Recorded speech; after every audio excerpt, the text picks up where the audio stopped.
I never knew my father. He died when I was just 3, leaving behind nothing but a handful of photos and a single video of him holding me as a baby.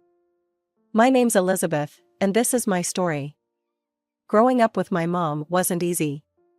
She was always afraid of being alone, cycling through boyfriends faster than I could learn their names. It was a revolving door of men, each one leaving as quickly as he came.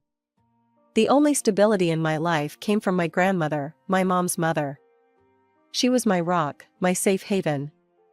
Whenever things got too chaotic at home, which was often, Grandma would swoop in and take me to her place. "Come on, Elizabeth," she'd say, her voice warm and comforting. "Let's go make some cookies." Those weekends at Grandma's were like entering a different world. Her house was always quiet, peaceful. No shouting, no slamming doors, no strange men stumbling around in the middle of the night. Just me and Grandma, baking cookies, reading books, or tending to her small garden. I often wondered about my dad's parents. Mom told me they'd cut ties after Dad died, disapproving of her moving on so quickly. But I suspected there was more to the story. Mom wasn't exactly reliable when it came to the truth. School was my escape. I threw myself into my studies, partly because I enjoyed learning, but mostly because it was a distraction from the chaos at home. Mom was rarely involved in my education, or anything else in my life for that matter. I learned to be independent out of necessity. By the time I was 10, I was cooking my own meals, doing my own laundry, and helping myself with homework. Mom was too busy chasing her next relationship to bother with such trivial things. Everything changed when I turned 12. Mom finally got married to a man named Frank. She was over the moon, convinced he was her last chance at happiness. "This is it, Lizzie," she gushed. "We're finally going to be a real family." But Frank had other ideas. From day one, he made it clear that I was an inconvenience, a reminder of Mom's past that he'd rather forget. "Listen up, kid," he growled at me on the first night he moved in. "I don't want to see or hear you unless it's absolutely necessary. You stay in your room and keep out of our way. Got it?" Life under Frank's rule was a far cry from anything resembling a real family. He ruled our house with an iron fist, and I quickly learned that silence and invisibility were my best defenses. "You think you can just freeload off us?" Frank would snarl. "You're gonna earn your keep, girl." And earn it I did. Every penny spent on me was accounted for and expected to be repaid through chores and perfect grades. While my classmates sported new clothes and the latest phones, I shuffled around in hand-me-downs, clutching the ancient Nokia my grandmother had given me. "Why can't I have new clothes like everyone else?" I once dared to ask Mom. Her response was quick and dismissive. "We can't afford it, Lizzie. Be grateful for what you have." But I knew better.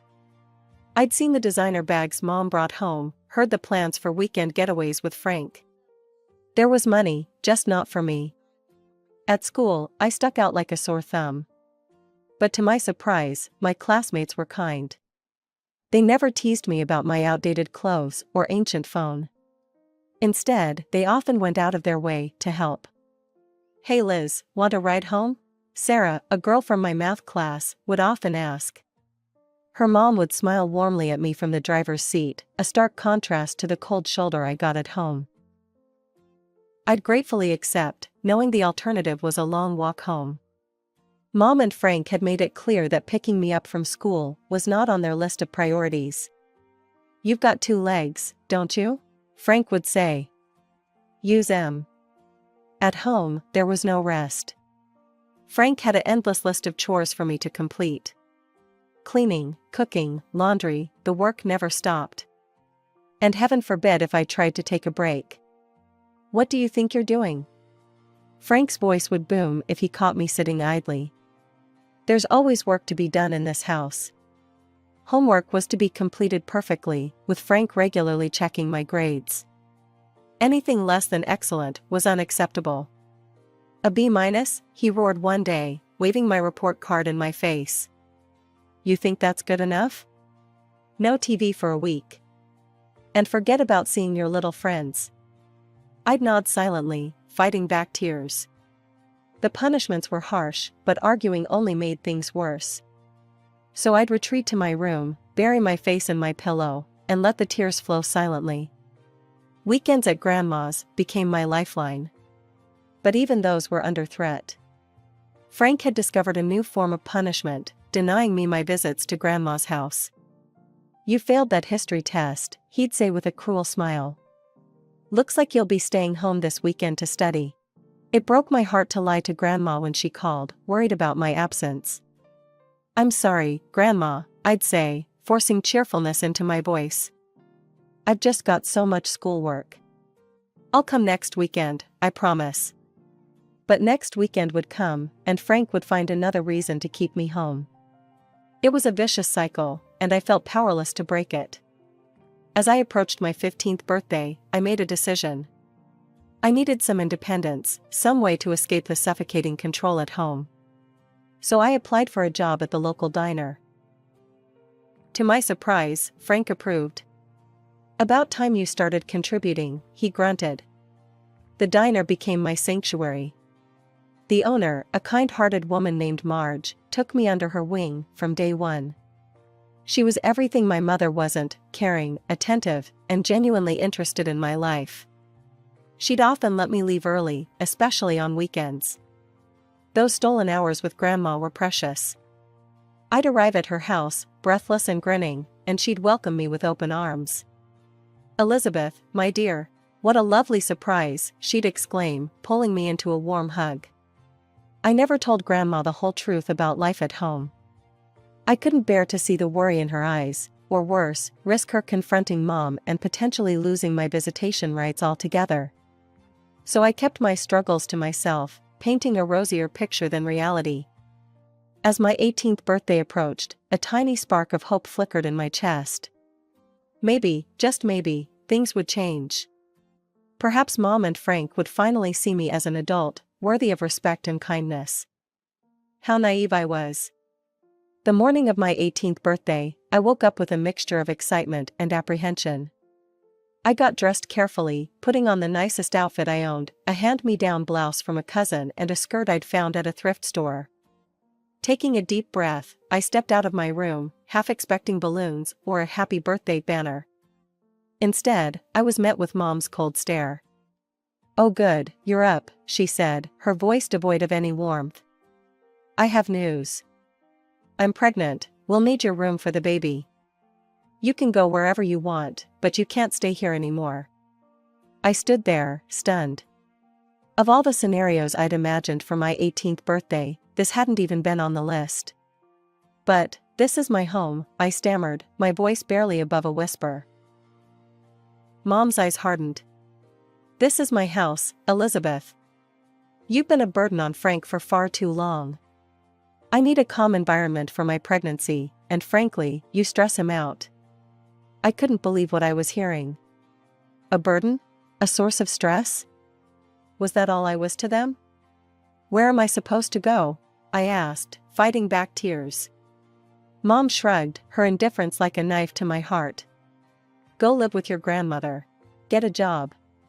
I don't have money for college, so you're on your own there.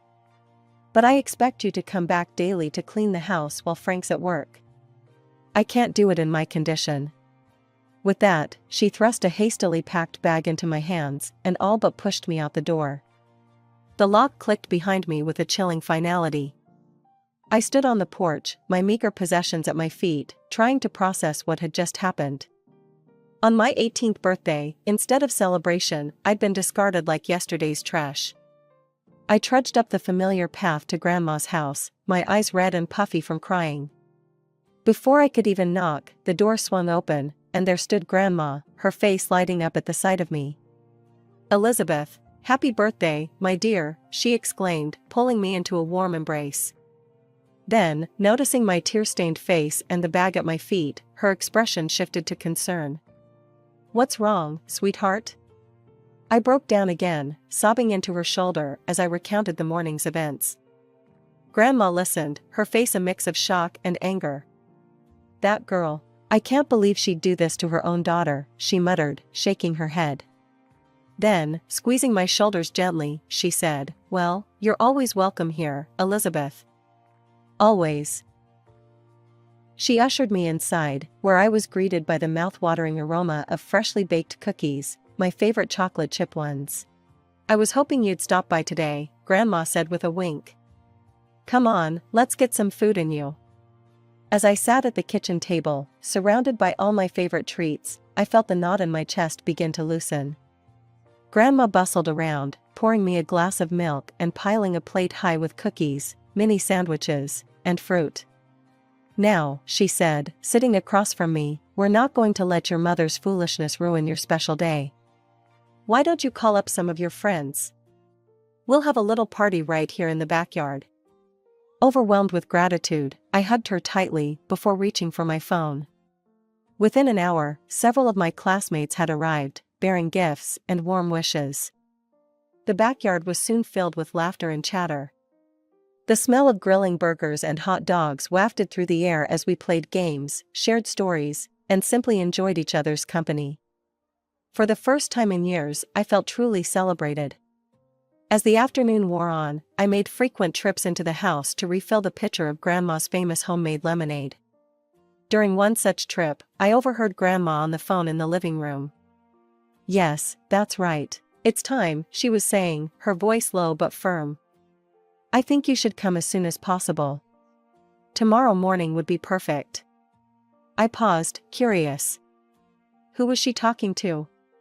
And what was it time for? But before I could ponder further, I heard her wrapping up the call. "All right, I'll see you then. Thank you," she said before hanging up. When I entered the living room with the refilled pitcher, Grandma was there, smiling as if nothing had happened. "Having fun, dear?" she asked brightly. I nodded, deciding not to ask about the mysterious phone call. Whatever it was, I trusted Grandma. After all, she was the one person who had never let me down. The morning after my birthday, I woke up in Grandma's guest room, feeling more rested than I had in years. I was helping Grandma with the dishes when there was a knock at the door. To my utter shock, it was Mom. "Elizabeth," she said, her voice uncharacteristically soft. "Can we talk?" I stood frozen, unsure how to respond. Grandma gently squeezed my shoulder and nodded, so I stepped aside to let Mom in. She looked different. Smaller somehow, and definitely nervous. In her hands, she clutched a gift-wrapped package. "I'm sorry about yesterday," Mom began, her eyes darting around the room. "I don't know what came over me. Here, I got you a birthday present." I took the package mechanically, too stunned to speak.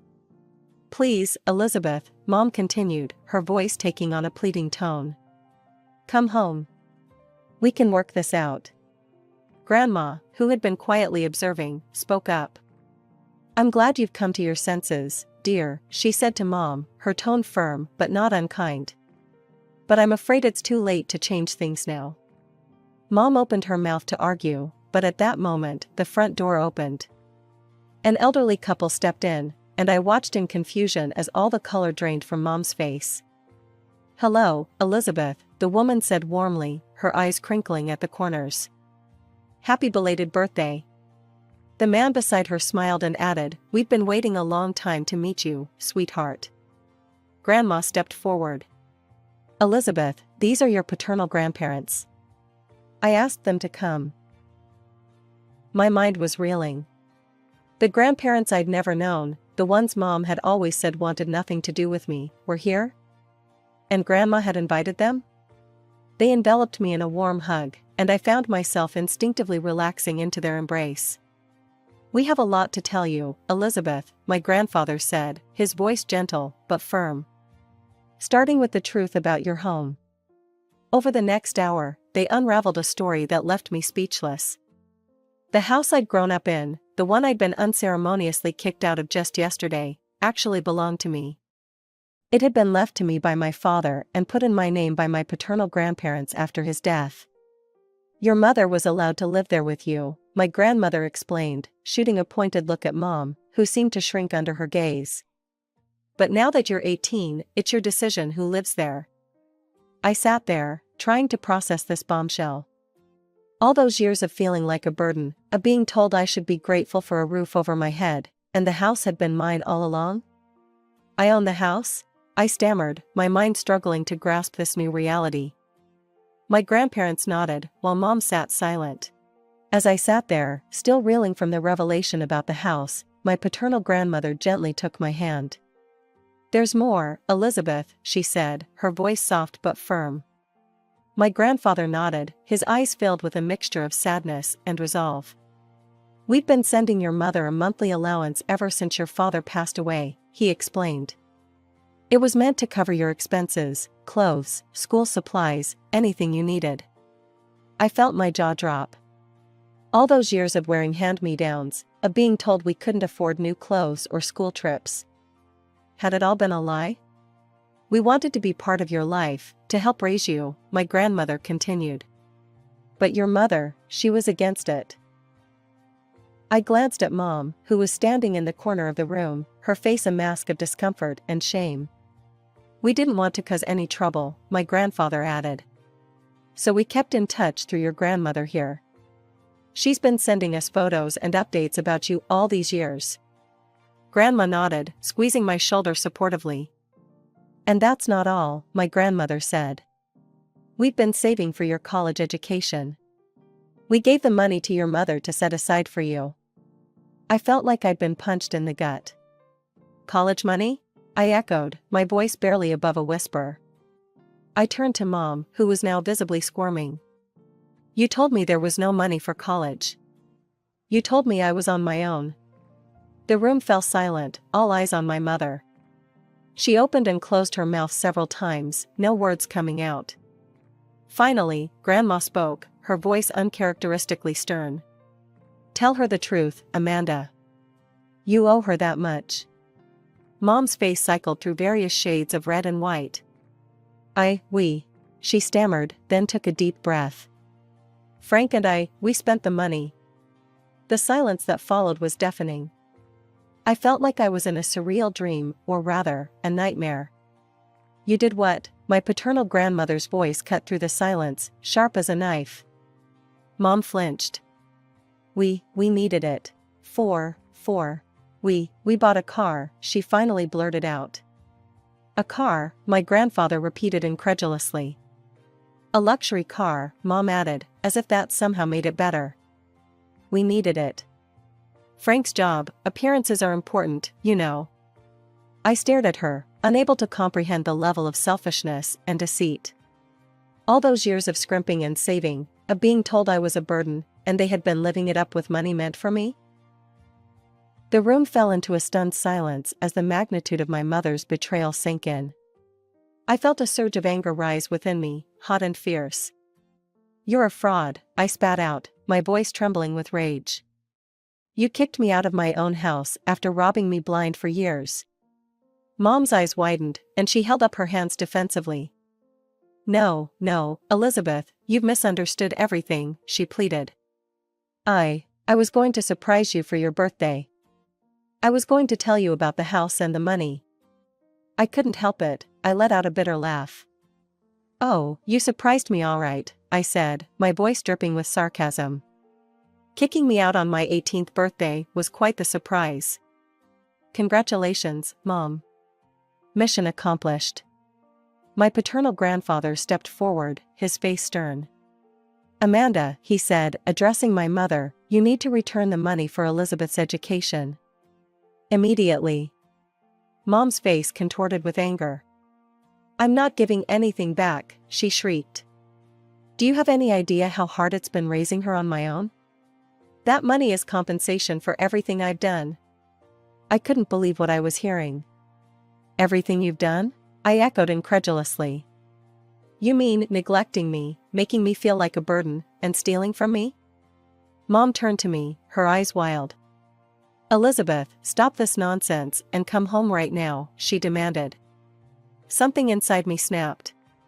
"It's my house, and I want you and Frank out. Now." Mom's face crumpled, and she pointed at her stomach. But I'm pregnant," she whimpered. "You can't throw us out. Where will we go?" I looked at her, really looked at her, and felt nothing. No sympathy, no guilt, just a profound weariness. I could see that while her pregnancy might be real, her tears were just another manipulation tactic. "That's not my problem," I said quietly. "You should have thought about that before you stole my future." Grandma stepped forward and put her arm around my shoulders. "I think it's time for you to leave, Amanda," she said firmly. "You've done enough damage." As Mom continued to sob and plead, my paternal grandparents exchanged a look. "We'll be pursuing legal action to recover the stolen funds," my grandfather stated. "And we'll be helping Elizabeth secure her property." I watched as my mother's face cycled through shock, anger, and fear. For the first time, I saw her for what she truly was, not the loving mother I'd always longed for, but a selfish, manipulative woman who had put her own desires above her child's well-being. The weeks following that fateful confrontation were a whirlwind of legal consultations, paperwork, and emotional upheaval. With the support of my grandparents, both sets of them, I found the strength to stand up for myself and pursue justice. We filed multiple lawsuits, one for compensation for moral damages, another for the misuse of the monthly allowance my paternal grandparents had been sending, and a third for the return of my college fund. Each document I signed felt like a step towards reclaiming my life. The most difficult lawsuit to file was the eviction notice for Mom and Frank. Despite everything, a small part of me still hesitated. Was I doing the right thing? "You're not leaving them homeless, Elizabeth," Grandma reassured me, sensing my doubt. "They're adults who made their choices. Now it's time for you to make yours." The day of the court hearing arrived all too quickly. I sat in the courtroom, my stomach in knots, as the judge reviewed our case. Mom and Frank sat on the other side, shooting me venomous glares. As the judge began to speak, I held my breath. "In the case of Elizabeth versus Amanda and Frank Thompson, this court finds in favor of the plaintiff, Elizabeth." The relief that washed over me was indescribable. The judge continued, detailing the court's decision: full compensation for moral damages, repayment of all misused funds, return of my college fund, and the eviction of Mom and Frank from my house. I watched as Mom's face contorted with rage.